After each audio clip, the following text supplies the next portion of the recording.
takes a hell of a lot of courage, doesn't it? He threw it away because he felt it would stand in his way in becoming champion of the world. Then he needed to win crowd support. Now remember, in the 1960s, the public attitude towards the black sportsman was not great. Right? He needed to win their hearts to become champion of the world. He needed to become champion in two ways. He needed to become champion of the fight, and he needed to become champion of the people. And so he created for himself this image of being the black Superman. Right? His face is so pretty, you don't see any scars, which proves he's the king of the ring by far. Remember the song? Mohamad, Black Superman. He stood by principles to win the love of his people. You know that he was banned from boxing for a while. Why? Because he discriminated in the Vietnam War. That's right. He refused to fight in the Vietnam War. It was mandatory enlistment. He said, I will not enlist. Why? Because that war is wrong. The war is wrong, I will not be a part of it. They said, we'll strip you of your boxing. He said, no, that's not part. That's my principle. People loved him for his principle. Right? And he created the image that was Ali. And through that he won the people's hearts. Once he won the people's heart, he himself says in his autobiography, winning the fight was not such a difficult thing. You know, when Royal plays Trinity, Uganda, Trinity has the edge because the crowd is generally with them. It makes a difference to your game. You won the people, you won the fight. Right? In the old Roman history, the mob was the people. All you had to do was win the mob, and you could just do what you wanted. Those of you who saw the movie Gladiator will see that message very clearly. That was the strategy: win the hearts of the people, and you won the fight. Abraham Lincoln, a man who failed, who lost almost every election that he attempted, and finally became president of the United States, again because he identified himself as a man of principle. And people began to respect that feature of the brand Abraham Lincoln. Richard Branson revolutionized the flying industry. He's a brand as powerful as Virgin, his company. Right. You see, until he started Virgin, people hated flying. They always looked to the destination. Oh, I'm going to Dubai for a holiday. I'm just waiting to get to Dubai. Nuisance, I have to have a so many hour flight in between. The flight was always a nuisance. The flight was always agony, painful. I have to go to the airport, stay there, get on the flight, 3-hour flight, uncomfortable. He said, why should people feel that? Why should people say, hey, forget about Dubai, I'm just waiting for the flight. Right? Why should the flight be fun? So he has jazz bands on his flight. He has hairdressers on his flight. You take the Virgin Atlantic, Colombo, London, New York, London, New York, rather, Colombo, London on some other flight, and then London, New York, and you'll have a hairdresser on your flight, you'll have a masseur on your flight. You'll have some fun thing happening there, which makes you think, this is a great flight. Right? What do people want when they fly? And this man. I don't even need to name him. You know, a few years ago, 3 years ago, the Times of India had a headline after one of his roles, I forget the role that he played, reviewing that role. It said, the star finally becomes an actor. That was the headline.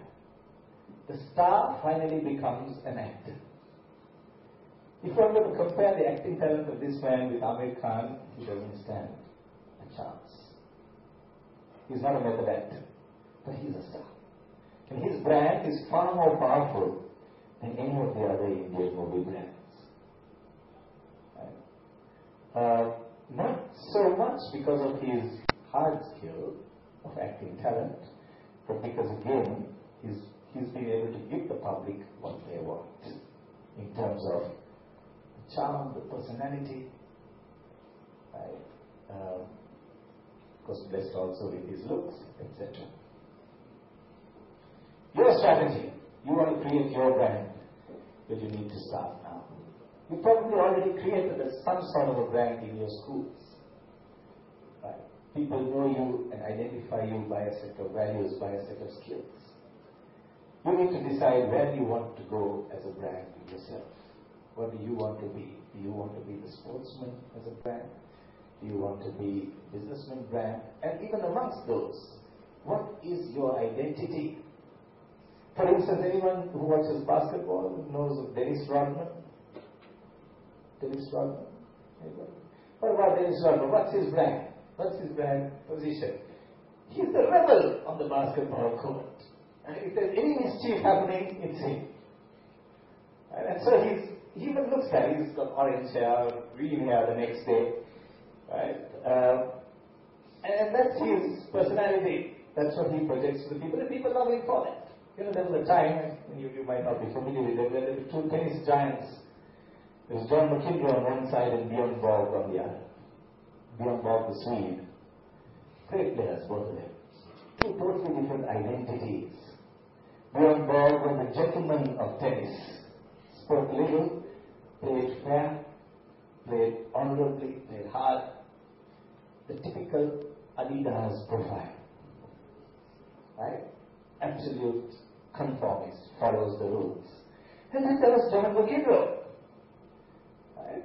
The mischief maker, the naughty boy of tennis. If he serve went out, he'd break his tennis racket.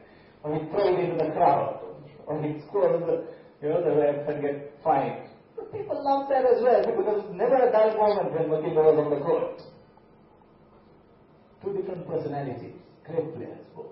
One, the Nike guy, the rebels, just do it. And one, the Adidas man. Right? And people are like that. Take James Bond. Right? What is his personality? Why do we love him for it? He's a ladies' man, a charmer. Right? A man who lives on the edge. And we love that character. We love that personality. Right? So you need to find yours and what you want to be. You need your technical hard skills. So you want to be an engineer who's sought after by the commercial world, well then you need your engineering degree. You need to get there. Right? The hard skills are important. Hard skills, when I say hard skills, I mean your technical skills. Right? You want to be an architect, then you need that. You want to be a businessman, then you might need to study finance, marketing, one of those areas in a specialized manner, and have a general idea about the other areas as well. Without that, it's going to be difficult to get there. It doesn't mean you can't, but the road will be rough. Right? Some people, how many of you are really clear on what you want to be for the rest of your life? In terms of a profession or vocation. Some people are not, and even if you are not, that's fine. If you decide you want to do something now, and then you might change your mind 10 years down the line, that's all right. Traditional thinking says that's not okay, but modern thinking says that's okay. If you look at some of the greatest people that we've had, Jeffrey Baba, you've all heard of Jeffrey Baba, his architectural work is venerated. People worship it. One of the best known architects in Asia, from Asia, in the world. Jeffrey Baba became an architect at the age of 43. He was a lawyer, like me. At 40, he decided, you know what? Drawing houses for friends he knew was a lot more fun than doing the law.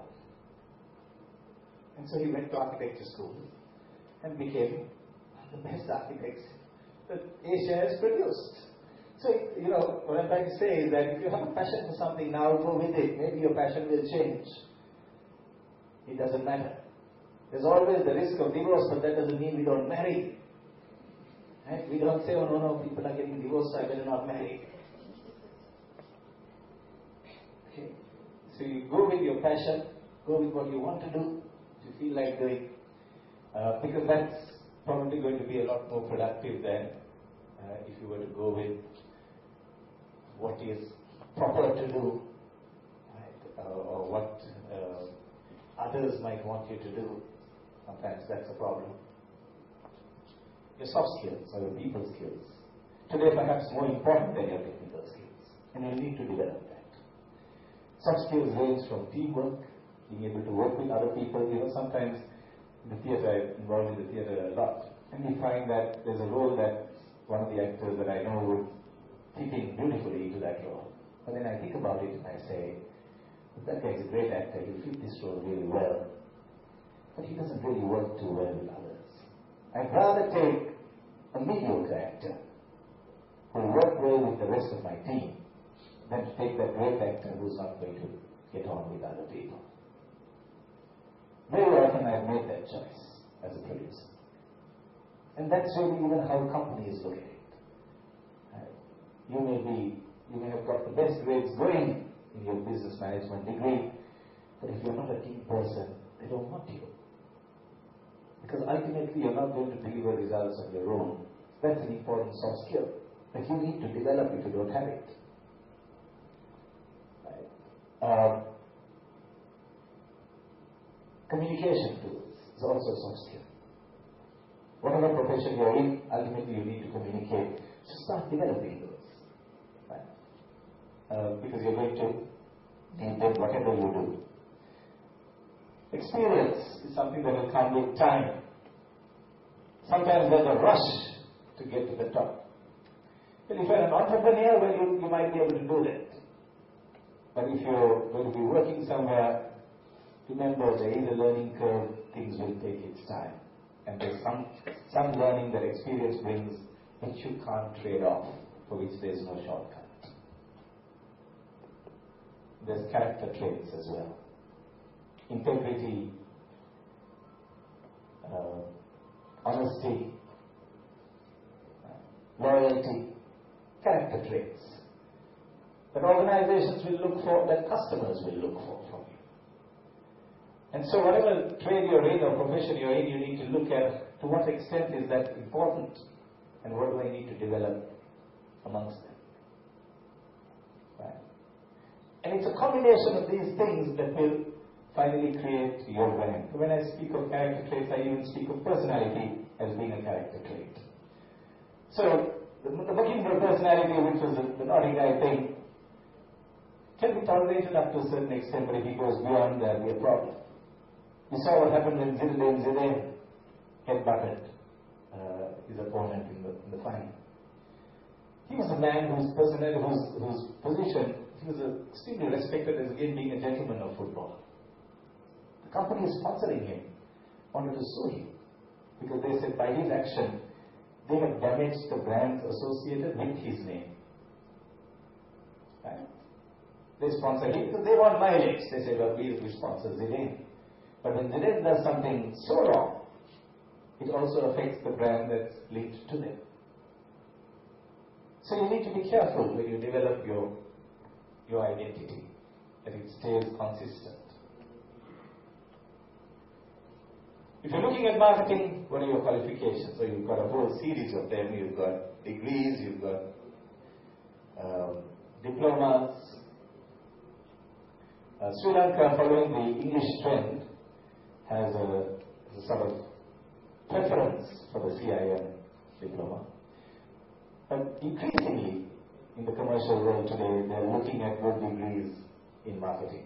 You can have a BSc in marketing, going up to an MSc in marketing, right? A master's in marketing. Those are options that you have. You can take the degree route, you take the diploma, and then postgraduate route you can go by way of, some of the diplomas are recognized as degree, CIM is recognized as a degree. You can take CIM and then do a master's, an MSc or an MBA.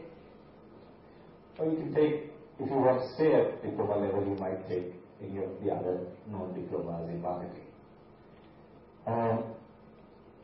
You have to remember this though, speaking from Professor Rajiva's address earlier on. You see that the degree qualification is becoming a minimum requirement even in our country today. That idea of only 10% should be qualified is changing. There is strong thought that private institutions will be allowed to award degrees in the near future in this country. If that were to happen, the playing field will open. A degree will become a minimum qualification, which means you have to look at a second degree, either a postgraduate or a parallel second degree. And to remain competitive, you'll have to look at the two qualifications. You'll have to look at that amount of learning. So, for instance, we find in a CIM class, you'll find many agriculture undergraduates, coming in.